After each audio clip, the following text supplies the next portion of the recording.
Iya, malam itu, entah kenapa, udara di ruang tamu terasa lebih dingin dari biasanya. Aku terbangun di atas sofa dengan sekujur tubuh yang kaku. Seolah-olah sendi-sendiku baru saja dicairkan dari es. Pandanganku kabur.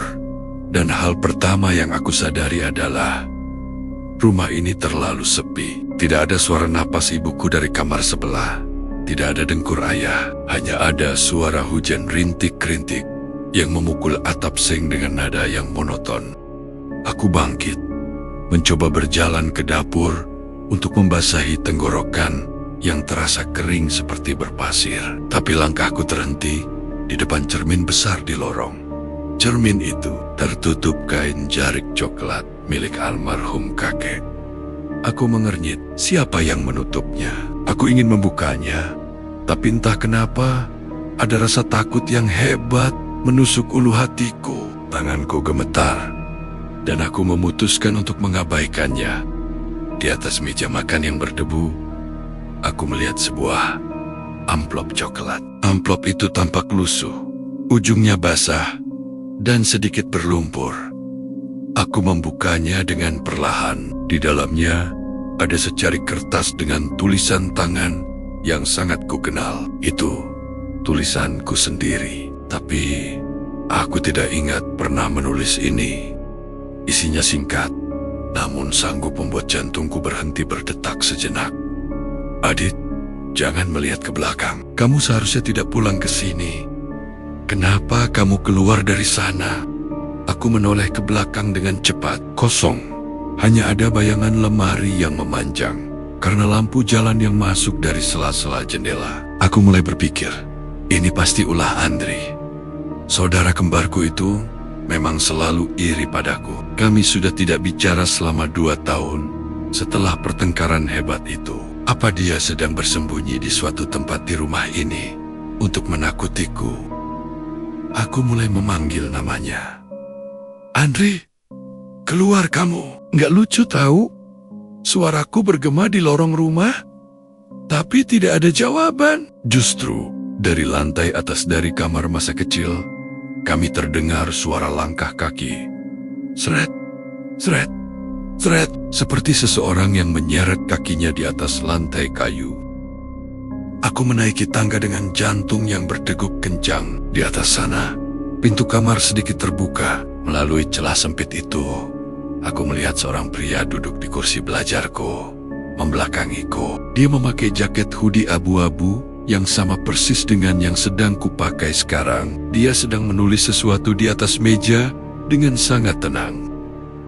Saat aku ingin mendorong pintu itu lebih lebar, lampu di koridor tiba-tiba berkedip dan mati total. Kegelapan menyergapku. Di tengah kegelapan itu, aku mendengar bisikan tepat di telingaku, suara yang sangat mirip dengan suaraku sendiri. Adit, badanmu bau tanah. Aku terlonjak, tanganku meraba-raba dinding dalam kegelapan yang pekat. Jantungku serasa ingin melompat keluar dari dada. Andri, berhenti. Ini gak lucu, teriakku. Tapi suaraku serak siliola pita suaraku. Sudah lama tidak digunakan. Aku merogoh saku celana, mencari ponsel untuk menyalakan senter. Tapi sakuku kosong. Bukan cuma ponselku yang hilang, tapi kunci motor dan dompetku juga tidak ada. Lampu koridor tiba-tiba menyala kembali dengan suara tek yang keras. Aku langsung menendang pintu kamar itu hingga terbuka lebar. Kosong, pria berhoodie abu-abu tadi sudah tidak ada di sana. Kursi belajarku masih sedikit bergoyang, seolah baru saja ditinggalkan. Di atas meja, ada surat kedua. Kali ini kertasnya bukan lagi kertas buku tulis biasa, tapi selembar formulir medis yang sudah menguning dan berbau bahan kimia tajam seperti bau rumah sakit. Tanganku gemetar saat membaca tulisan di sana. Masih tulisanku, tapi kali ini lebih berantakan, seolah ditulis dengan kemarahan. Isinya, lihatlah lehermu di cermin Adit. Kenapa kamu menutupinya? Bekas jahitan itu tidak akan hilang hanya dengan kain jarik. Jahitan? Apa maksudnya? Aku meraba leherku. Kulitku terasa sangat kasar, dingin, dan ada garis menonjol yang melingkar dari telinga kiri sampai ke telinga kanan. Rasanya perih, seolah-olah kulitku baru saja disatukan kembali dengan benang kasar. Aku berlari ke arah cermin di sudut kamar. Cermin itu juga tertutup kain hitam. Aku menarik kain itu dengan kasar hingga jatuh ke lantai.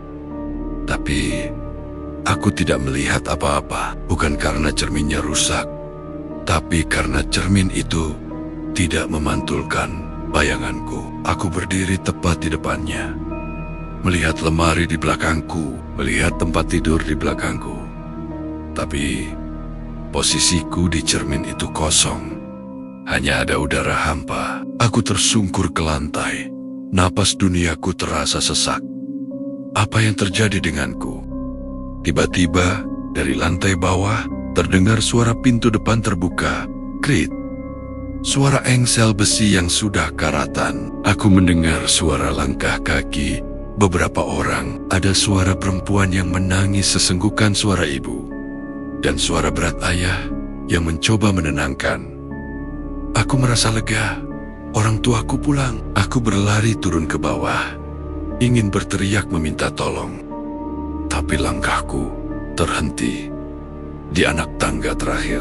Di ruang tamu, ibu dan ayah berdiri di depan sebuah foto besar yang diletakkan di atas meja, dikelilingi bunga sedap malam yang baunya menusuk hidung. Ibu memegang sebuah hoodie abu-abu.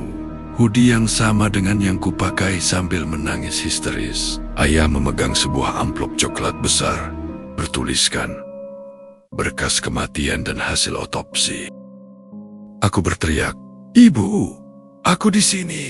Lihat aku." Tapi mereka berdua sama sekali tidak menoleh. Mereka siloila menembus tubuhku. Ibu berjalan melewati tempatku berdiri, membawa hoodie itu ke dapur, dan dia sempat bergumam lirih melalui tangisnya.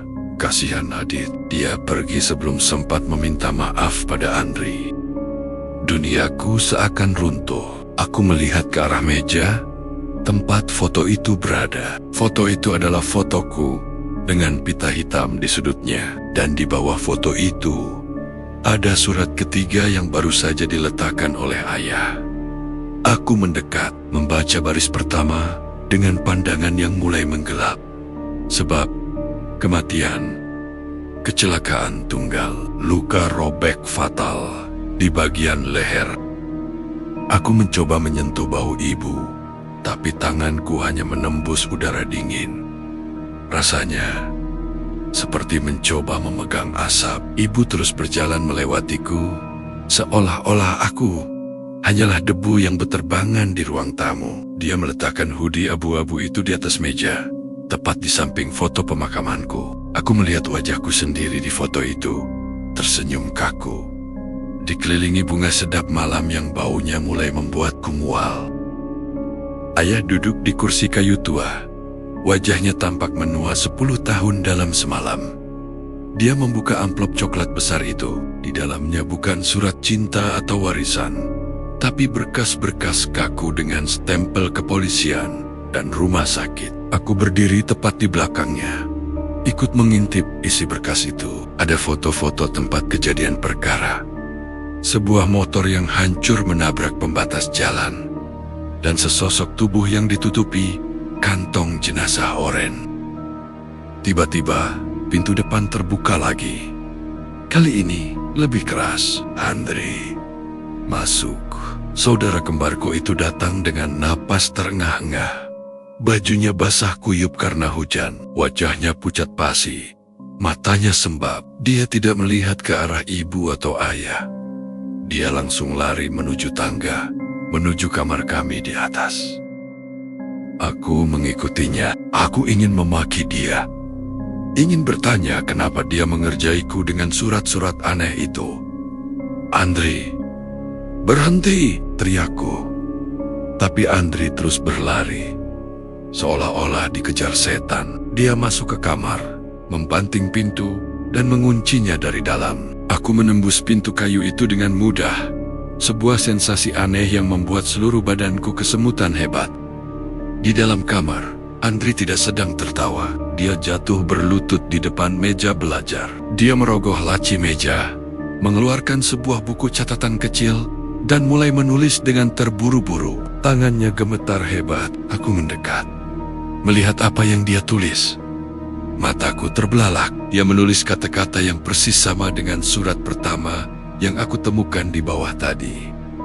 Kenapa kamu pulang ke rumah ini? Kamu harusnya tetap di sana. Dek, jantungku yang seharusnya tidak berdetak lagi, seolah-olah berhenti. Jadi, Andri yang menulis surat itu? Tapi kenapa dia menulisnya sekarang? Dan untuk siapa? Dia merobek kertas itu, melipatnya menjadi amplop, lalu dia melakukan sesuatu yang membuat bulu kudukku berdiri. Dia berjalan ke sudut kamar, ke arah cermin yang tertutup kain jarik, dan menyelipkan surat itu ke balik kain. Saat tangannya menyentuh kain itu, dia berbisik lirih. Adit, kalau kamu masih di sini, tolong pergi. Jangan hukum aku lagi. Aku nggak sengaja. Malam itu, aku terpaku. Nggak sengaja, ingatanku mulai berputar pelan seperti kaset rusak. Malam kecelakaan itu, aku ingat kami bertengkar hebat di pinggir jalan. Aku ingat aku memakai motor dengan emosi tinggi. Tapi ada sesuatu yang hilang. Ada potongan memori yang seolah sengaja dihapus dari kepalaku. Andri kemudian mengambil sebuah cermin kecil dari laci. Dia menyingkap sedikit kain jarik yang menutupi cermin besar, lalu mengarahkan cermin kecil itu ke sana. Aku melihat ke arah cermin besar itu, berharap melihat pantulanku. Tapi yang kulihat justru lebih mengerikan. Di dalam cermin itu, aku melihat diriku sendiri. Tapi bukan sebagai manusia. Aku melihat sosok dengan leher yang nyaris putus, wajah yang hancur, dan mata yang melotot penuh amarah, berdiri tepat di belakang Andri. Dan yang paling membuatku berteriak, sosok mengerikan di dalam cermin itu sedang memegang leher Andri dengan tangan yang hitam legam. Aku terhuyung mundur. Pemandangan di dalam cermin itu membuat jiwaku serasa tercabik. Sosok mengerikan dengan leher yang nyaris putus itu aku. Tapi kenapa aku terlihat begitu penuh dendam? Kenapa tanganku mencekik leher saudaraku sendiri? Tiba-tiba, kepalaku berdenyut hebat. Rasa sakit yang luar biasa menghantam. Seolah-olah tengkorakku sedang dibelah paksa. Potongan-potongan memori malam itu mulai muncul ke permukaan seperti gelembung udara di air yang keruh. Aku mengingatnya sekarang. Malam itu, hujan deras, sama seperti malam ini. Kami bertengkar hebat di pinggir jalan raya yang sepi. Masalah sepele, soal warisan rumah tua ini. Aku marah besar karena Andri ingin menjualnya, sementara aku ingin mempertahankannya. Aku naik ke atas motor dengan emosi yang meluap. Tapi Andri tidak membiarkanku pergi begitu saja. Dia mengejarku. Dia menarik jaket hoodieku dari belakang saat motor sudah mulai melaju. Aku ingat tarikan itu. Sangat kuat. Motor oleng. Aku kehilangan kendali. Tapi yang paling kuingat adalah suara krak yang keras saat leherku menghantam ujung pembatas jalan yang tajam. Dan Andri, dia berdiri di sana. Dia tidak menolongku. Dia hanya melihatku tersedak darah di aspal panas. Lalu dia lari. Dia lari membawa kunci motorku agar tidak ada yang tahu dia ada di sana. Kembali ke kamar, aku menatap Andri yang sekarang sedang menangis torsedu-sidu di depan meja. Dia mengambil sepucuk surat lagi dari laci bawah. Surat yang tampak paling resmi, laporan otopsi. Andri membukanya dengan tangan gemetar. Maafkan aku, Adit. Aku gak bermaksud membunuhmu. Aku cuma mau kamu berhenti marah, bisiknya pelan. Dia membaca hasil otopsi itu dengan suara yang nyaris tak terdengar. Waktu kematian, jam 2:45 dini hari. Penyebab, patah tulang leher dan pendarahan hebat. Catatan tambahan, ditemukan luka seret di bagian bahu yang menunjukkan korban sempat ditarik sebelum jatuh. Aku mendekati Andri Rasa amarah yang tadi kulihat di cermin, kini menjalar ke seluruh tubuhku. Aku merasa tanganku menghangat, lalu menghitam. Aku ingin dia merasakan apa yang kurasakan. Rasa dingin tanah, rasa sepi di liang lahat, dan rasa sakit saat napasmu terhenti karena lehermu patah. Andri tiba-tiba berhenti menangis. Dia merasa udara di kamar itu membeku. Dia menoleh ke belakang pelan-pelan, matanya melotot, menatap tepat ke arahku. Kali ini, dia benar-benar melihat, bukan lewat cermin, tapi langsung. Wajahku yang hancur, hoodieku yang berlumpur, dan aroma bunga Kamboja yang mulai memenuhi ruangan. Dia berteriak histeris, mencoba berlari ke pintu, tapi pintu itu terkunci rapat. "Adit, jangan! Aku saudaramu!" teriaknya sambil menggedor-gedor pintu. Tapi aku tidak peduli. Aku melayang mendekatinya. Setiap langkahku meninggalkan bekas telapak kaki berlumpur di lantai kayu yang bersih. Namun, saat tanganku nyaris menyentuh lehernya lagi, aku melihat sesuatu di atas meja yang tadi luput dari perhatianku. Sebuah foto lama kami berdua saat masih kecil, sedang memancing di sungai. Di balik foto itu, ada tulisan tangan ibu. "Dua nyawa dalam satu rahim. Jangan pernah saling melepaskan." Tiba-tiba, suara ibu terdengar dari balik pintu kamar. Ketukan pintu yang lembut tapi tegas. "Andri, buka pintunya, nak. Ada surat lagi untukmu dari polisi." Mereka menemukan sesuatu di tempat kejadian perkara. Andri jatuh terduduk. Punggungnya merapat ke pintu yang digedor ibu dari luar. Wajahnya pucat pasi. Matanya tidak lepas dari sosokku yang berdiri hanya 1 meter di depannya. Aku bisa melihat pantulan diriku yang mengerikan di bola matanya. Sosok dengan leher miring dan kulit yang mulai membiru. "Adit, tolong," bisik Andri dengan suara yang hampir habis. "Aku sudah memberikan semuanya. Aku sudah memberikan namaku untukmu." Aku terhenti. Kalimat itu, "Memberikan namaku untukmu?" Apa maksudnya? Amarahku yang tadinya meluap tiba-tiba tertahan oleh kebingungan yang luar biasa. Aku melihat ke arah meja lagi. Aku melihat surat otopsi yang tadi dibaca Andri. Dengan sisa tenagaku, sebagai entitas yang tak kasat mata, aku mencoba membalik lembar kedua laporan itu. Tanganku yang hitam dan kaku berhasil menggeser kertas itu. Mataku yang melotot mencoba membaca baris demi baris kata-kata medis yang dingin itu. Dan di sana, di kolom nama korban, jantung imajinerku serasa meledak. Nama yang tertulis di sana bukan Aditya. Nama yang tertulis di sana adalah Andrianto. Duniaku berputar. Kepalaku terasa seperti dihantam palu godam. Aku melihat ke arah pria yang sedang ketakutan di depan pintu. Jika dia adalah Andri, kenapa nama di laporan otopsi itu juga Andri? Aku kembali menatap foto kami berdua yang ada di meja. Aku melihat wajah kami yang sangat identik, hingga sulit dibedakan jika tidak melihat tahi lalat kecil di bawah mata kiri. Aku meraba wajahku sendiri, mencari tahi lalat itu. Tidak ada. Aku tidak memilikinya. Aku menoleh ke arah pria di depan pintu.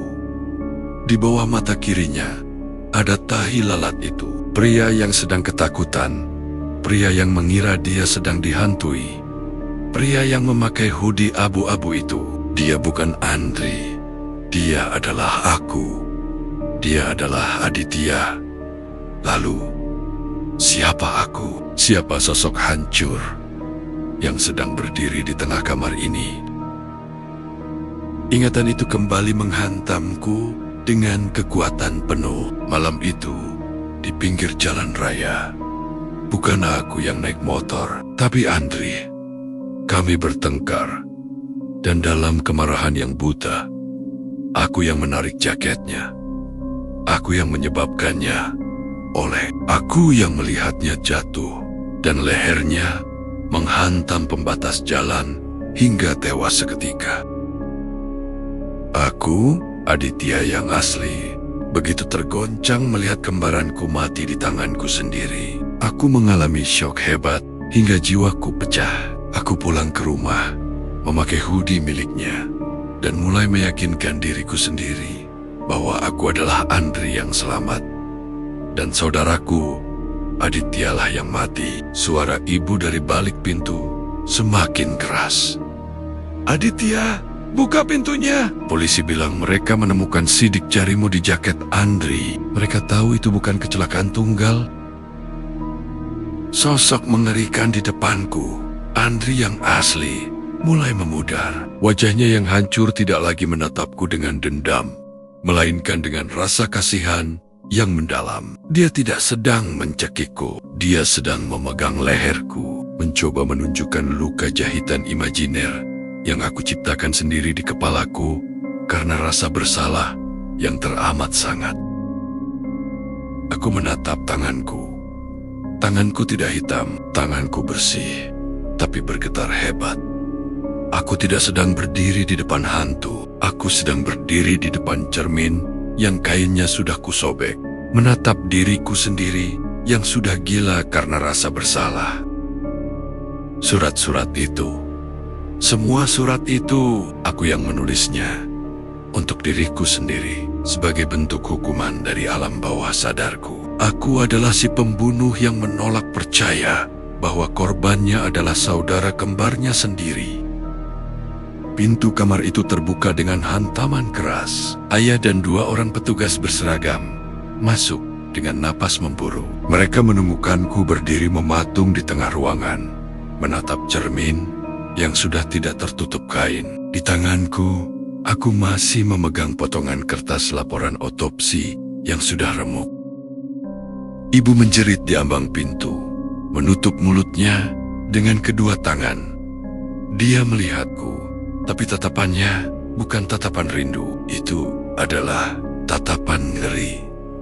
Aditya, apa yang kamu lakukan? Bisiknya parau. Aku menoleh perlahan. Aku ingin menjelaskan bahwa Andri ada di sini, bahwa Andri baru saja bicara padaku.